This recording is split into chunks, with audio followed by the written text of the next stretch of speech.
Welcome to the Four Peaks Parents Podcast with Thomas Miller. Are you tired of your teens' negative behaviors and poor choices holding you emotionally hostage, controlling your family, and ruling your life?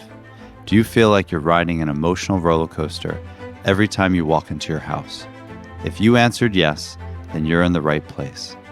This podcast is a community for courageous parents just like you who come here to gain effective tools, skills, and learn concrete action steps they can take to be more confident, calmer, and more empowered while parenting and changing their teen's life and improving their family's future.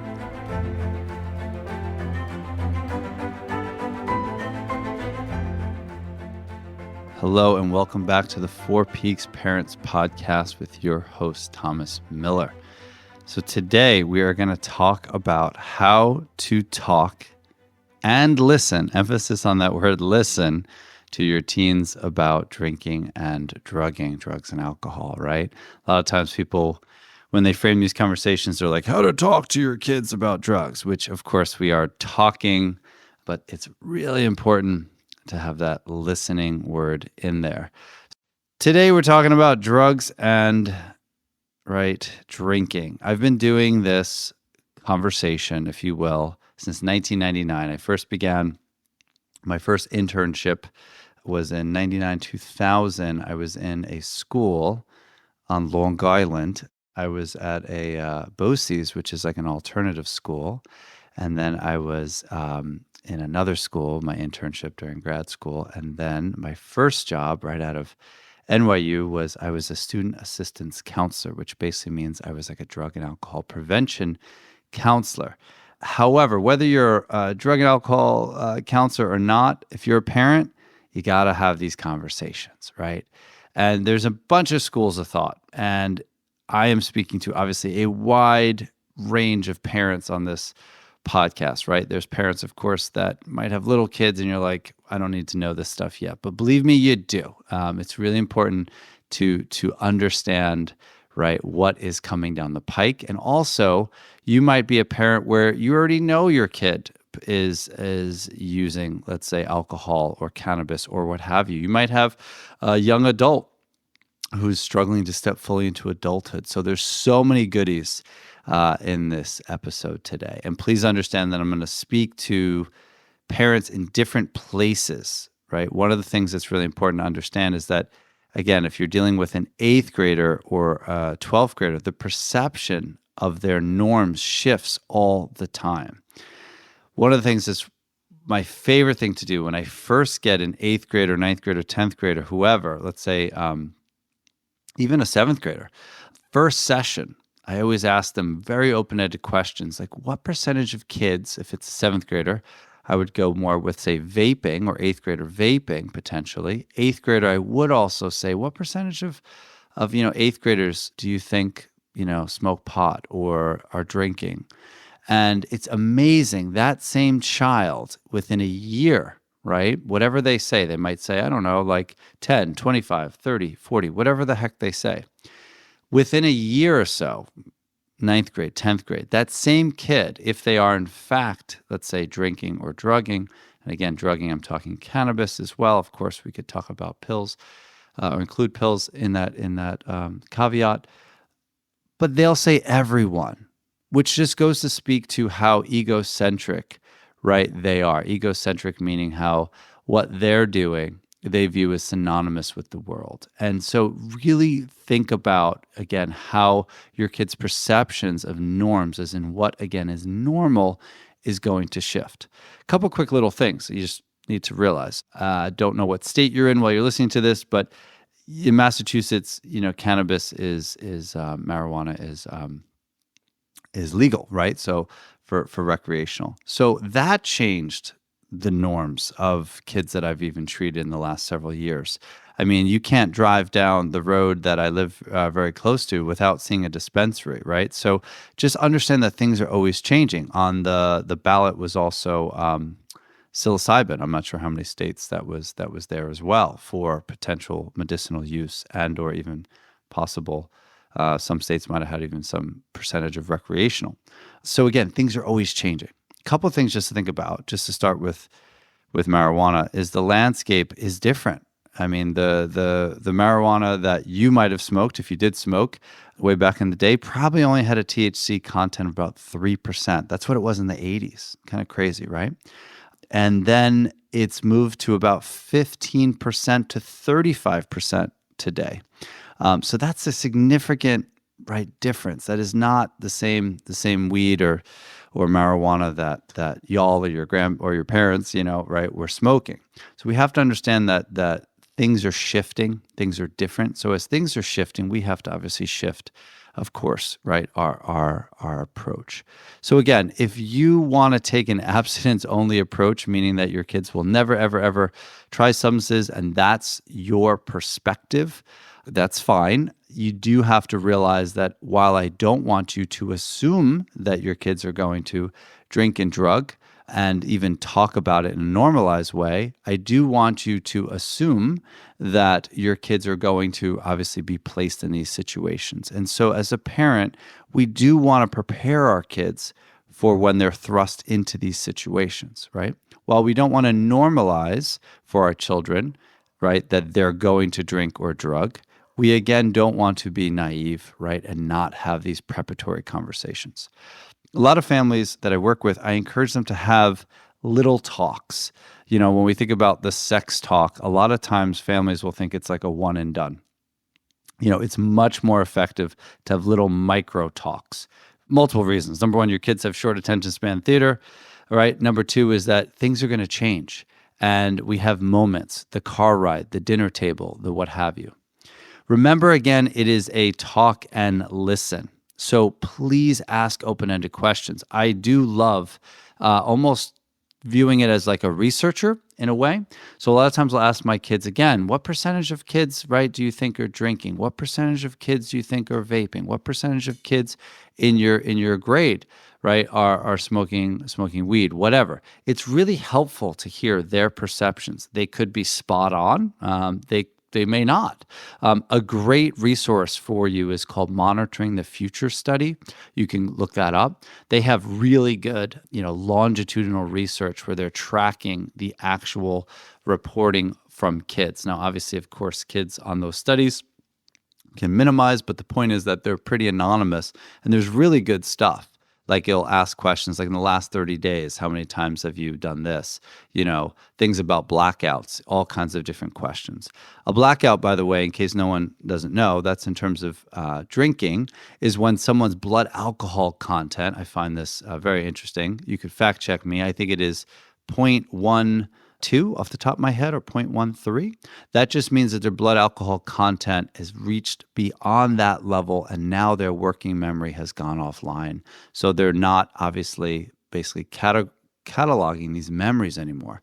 Pretty scary stuff. They're still functioning, not obviously at a high level, but they're literally still functioning, which is why the next day when someone has these periods of not really being able to remember parts of that night. And they have what a lot of my young adult clients that I've treated or the families I coach who have young adults, they'll call it hangxiety, meaning they're hungover and now they have anxiety because they're trying to go through the series of events that transpired the night before. And they're not there. They have, blanks in there.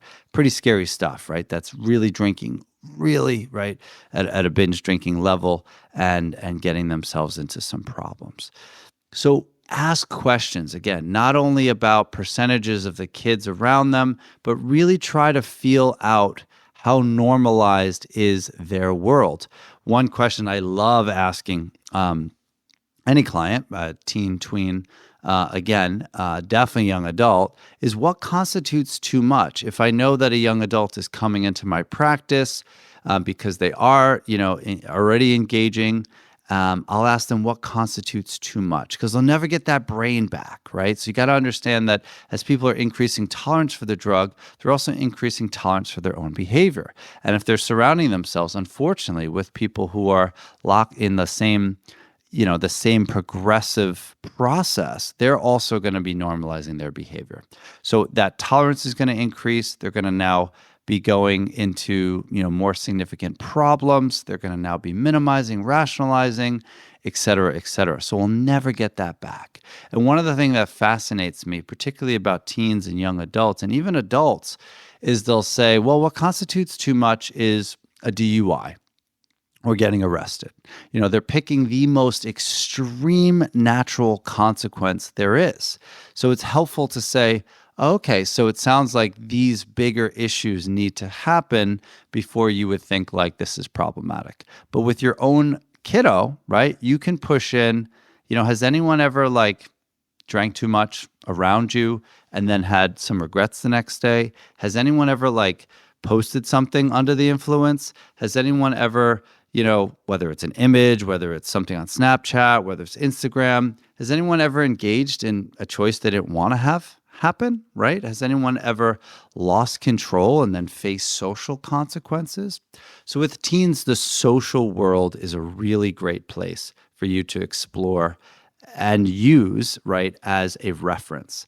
Teens do not want to appear out of the norm. They don't want to be the outlier, which is why it's so important for us to have these conversations with our teen or tween and or young adult to make sure that their behavior, right, if they're in a peer normalizing group, as in normalizing drinking or drugging, we're going to know they're probably going to be synonymous with the norms of that group. On the flip side, if we see that our teen all of a sudden has lost interest in things that they used to be really interested in, or all of a sudden there's extreme behavior changes, right? There might be a dip in hanging out with their usual friends, and now they have a whole different group of friends. Maybe their emotional regulation is off. They might all of a sudden have a huge dip in academic performance. They're getting trouble, all the time. Those are huge red flags. Those are signs that something might be going on. And if I had $1 for every time a parent told me, oh, no, my kid is just experimenting, I'd be like a bazillionaire, right? So we have to understand that kids move through what are called the stages of use so rapidly. There is the first stage of anyone's use called experimentation. And there are kids that truly do just experiment. They tried marijuana once or twice, didn't do it ever again. They tried drinking, didn't do it ever again. They tried vaping, didn't do it ever again. That is the like extreme minority. The next phase is occasional. That's using a substance occasionally, right? There's no real specific pattern. It's just kind of random. It's occasional. It's not all the time. It's not every week. It's not every month. Then there's regular. That's now using something, not necessarily daily, but that's using something on a regular basis. It might be every Friday. It might be every Saturday. It might be every time I'm with this peer or that peer. Then you have abuse. And the keys to abuse are loss of control over the amount one intends to consume and using despite consequences. So again, it's really important to help your kids and or whoever, right, you're talking to, realize that a consequence is not a DUI is of course a consequence. So is of course getting arrested. So is of course losing your job. But that is so extreme. A friend distancing themselves from you, right? You saying something you wish you would have not said. You again posting something on Insta or saying something on Snap or getting into a fight with your partner or your girlfriend, cheating, just being again outside of the norm of what the healthy norms are of your group. Those are big consequences. And know that your teen, if they are in fact experimenting, as in first use, could potentially, and it's unfortunately more often than not the case, they can move through those stages of use so fast. So they can blink, right, and they're at abuse, or you could blink and they're at regular use, and they will normalize the hell out of that. Just last week, I was working with a teen who told me, like, just a couple of months ago, I'll never drink, I'll never do this, I'll never do that, and now all of a sudden is smoking almost every other day pot. And what began as a way to kind of self-medicate for anxiety and began as a way to potentially deal with boredom is now the way that they are socializing. It's the way they're going to sleep. It's the way they're grieving. It's the way they're mourning. It's the way they're coping with stress. It's the way they're basically dealing, with anything. It's really become incredibly ingrained. So one thing, if you are, right, talking to your kids and listening, right, whether they are honest with you about the fact that they have tried something or are currently using something, please do not freak out. It's so important that we try as hard as it is to maintain a stance of neutrality and to maintain a position of unconditional positive regard for our kids. If you remember a previous episode, I talk about ORs, right? Open-ended questions. A is affirming, R is reflection, and S is summarizing. You really want to find something to affirm. Hey, I'm a little uncomfortable with some of the things we're talking about, if I'm being honest, or it's a little different than I wish that, it was. And I'm kind of concerned that, that you're normalizing or minimizing, cannabis as much as you are. That being said, I'm just so glad we're having this conversation, right? Or I am really concerned that you think it's okay that people in your friend group, they do drink. I am a little concerned about that. That being said, I'm just really glad we can have this conversation. So make sure that you're maintaining that stance and not freaking the hell out, okay? And again, a lot of open-ended questions really try to make them the expert. Don't be the expert, right? That doesn't mean that we do not, which I'll get into in a second, very, very, very clearly express our expectations. And once we've front-loaded and expressed our expectations about what we, either as an individual parent, if you're a mono-parent, or we as a co-parent unit, expect from you, right? That's really clear. We need to give our kids these expectations so they can fulfill. But if they have fallen off of those expectations, there, of course, will be some natural consequences, some do's and don'ts. But whatever you do, do not send them underground. You cannot make, right, the relationship be threatened, right? You can't weaponize in a way your limits or boundaries so much so that they're not apt to come forward and talk to you. Another thing that's super helpful if you have a teen and they're beginning to foray into going out to, sleepovers and parties and things like that, assume there's drugs and alcohol there. You have to assume that, right? We can't bubble wrap our kid and never let our kid obviously go out, to hang out with a friend or to, be with whoever. But you should assume that there's going to be alcohol, cannabis, et cetera, things like that. As much as we don't want to, again, go to the dark side and use scare tactics every 5 seconds, you do need to talk to your kids about pills. You need to talk to your kids about fentanyl, which is so freaking scary.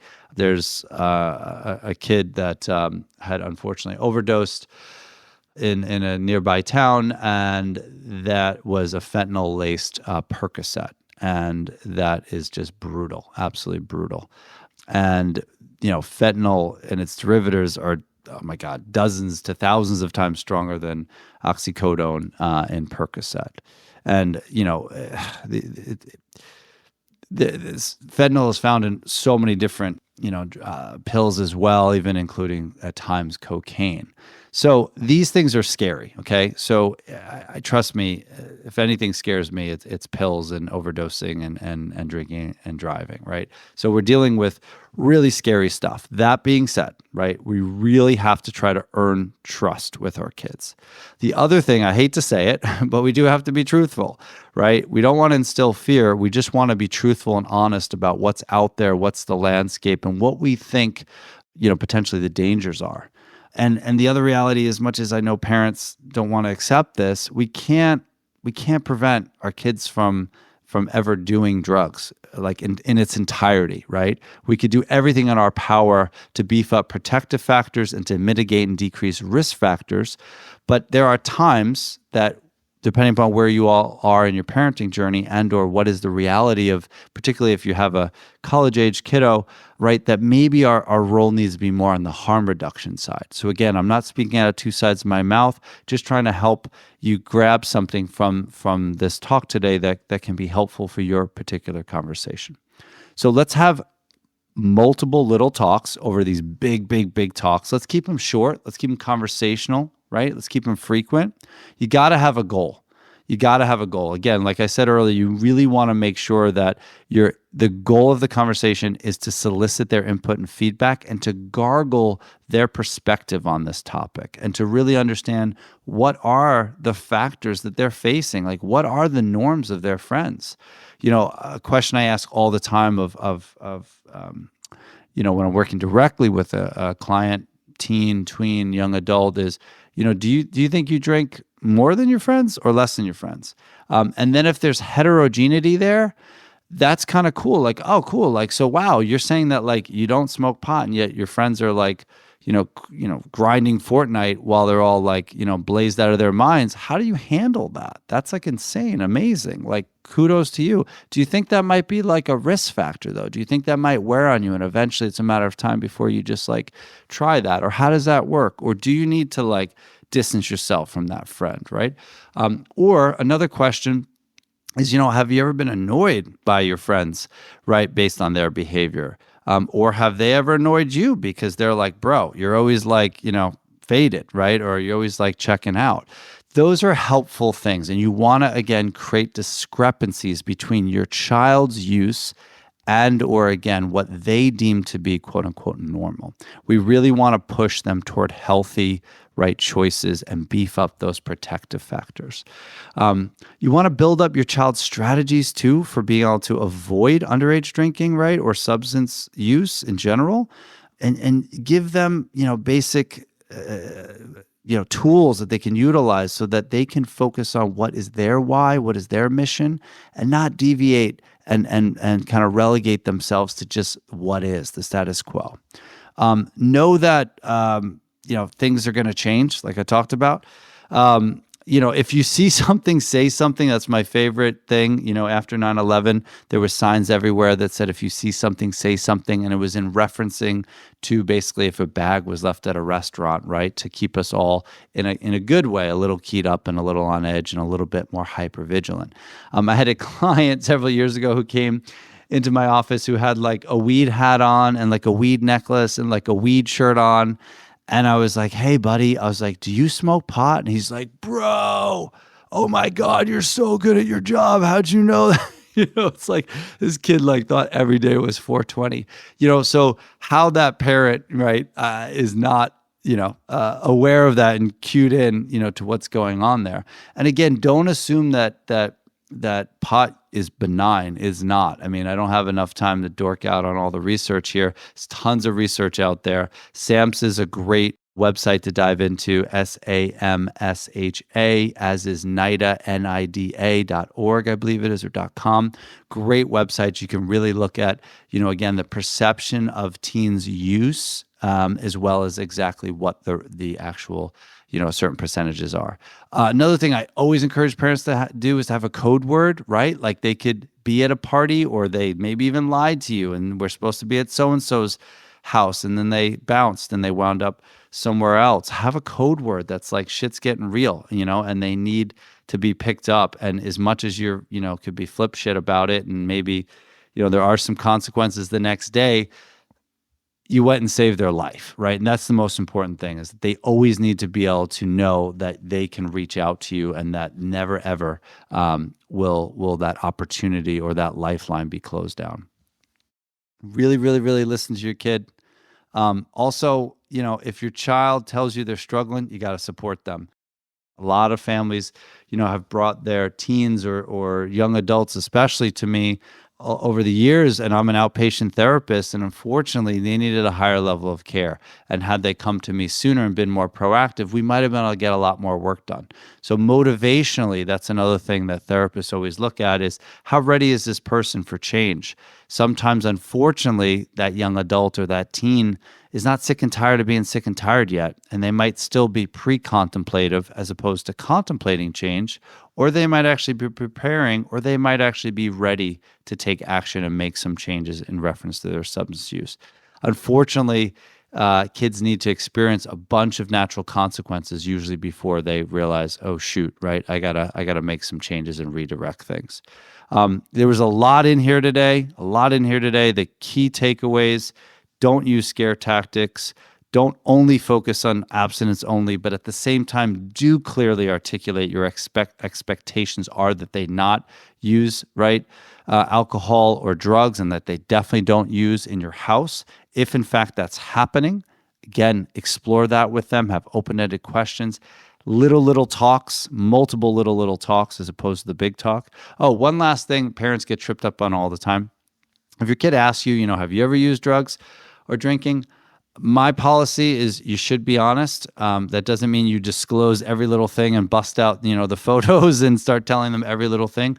You just say, hey, listen, yes, there are choices I made that weren't always in my best interest or weren't the healthiest choices. This is why we're having these conversations now. I didn't have the guidance that I'm giving you now. I didn't have maybe that open line of communication with my parents that now I'm providing you. So this is really about going from good to great or going from okay to great. This is why we're having these conversations and doing this stuff. So yes, my choices at times weren't always the best or weren't always the healthiest.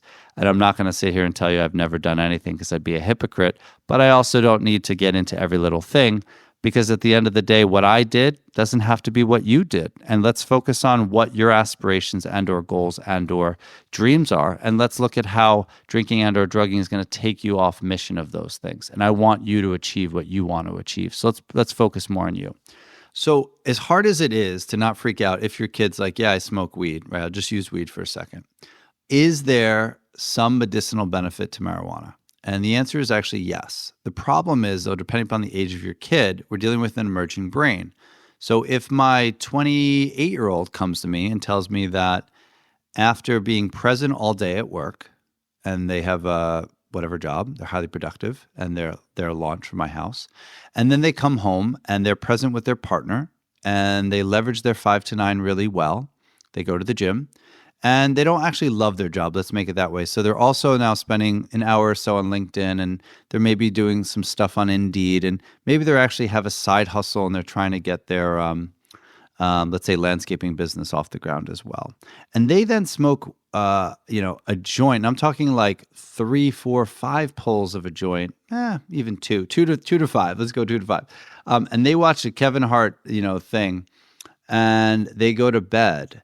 That is probably not a problematic lifestyle right there. That is a big difference between a 14-year-old who is obviously smoking in the middle of the school day, who's clearly then not present and not internalizing and generalizing whatever the hell that information was.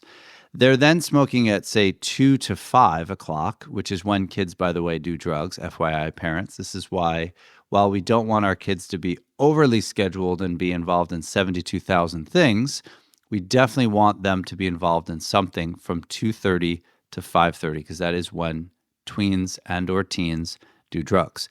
And if a kid is smoking at 2:30 or 3, and then they're smoking again, let's say at 5 while they're grinding Fortnite or Call of Duty or whatever that is, and then they're smoking again at night, there was no productivity there because they weren't obviously present. And marijuana really affects the hippocampus area of the brain, which is really responsible for memory and learning.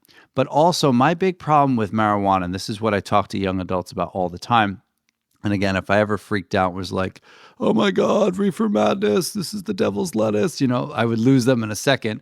So while I'm not trying to ever be cool and I don't ever try to over-identify with them, I do say like, hey, what's working for you about it? Or what do you like about it? Or what do you enjoy about it?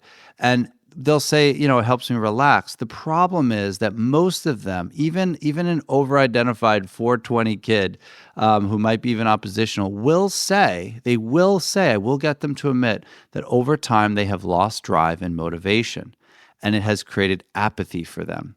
And apathy is not great. And the thing that we need more than anything to inject into our tweens and young adults too, but definitely teens, is a passion. A passion is the biggest protective factor.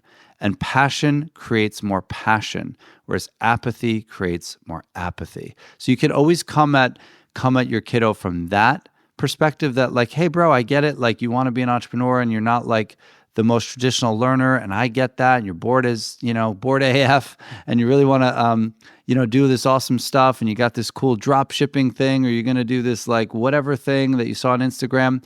How is that, right, going to help you really hit the ground running and really be as productive as humanly possible? And you can even use that analogy, not that you would be like, we'd look the other way and be cool with you smoking, say at 9 o'clock at night before you go to bed. But if that child was to be the most productive kid prior to 9 p.m., that's a highly different outcome, a highly different trajectory, and a very different lifestyle than, say, the person who is smoking 3-4 times a day. So realize, again, everything has nuance, everything's individualized.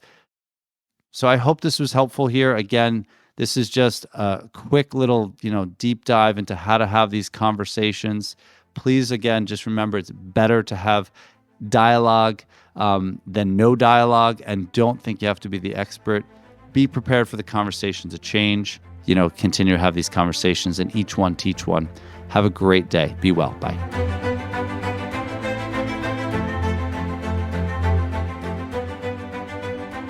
Hey everyone, Thomas here.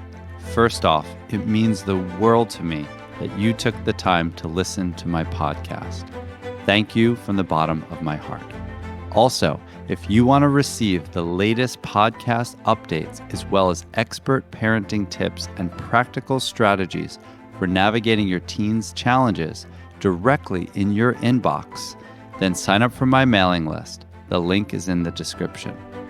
And most importantly, if you're tired of feeling overwhelmed, stuck, stressed, and are losing sleep because you're constantly worried about your teen, your first step is to realize that you still have a choice and can do something about it. I'm ready to help you take action and create the results you desire today. Just go to 4peaksparents.com and book a free strategy call. Let's do this. Last thing, while you were listening to this show, who was the one person that you thought could really benefit from this episode? And please share it with them.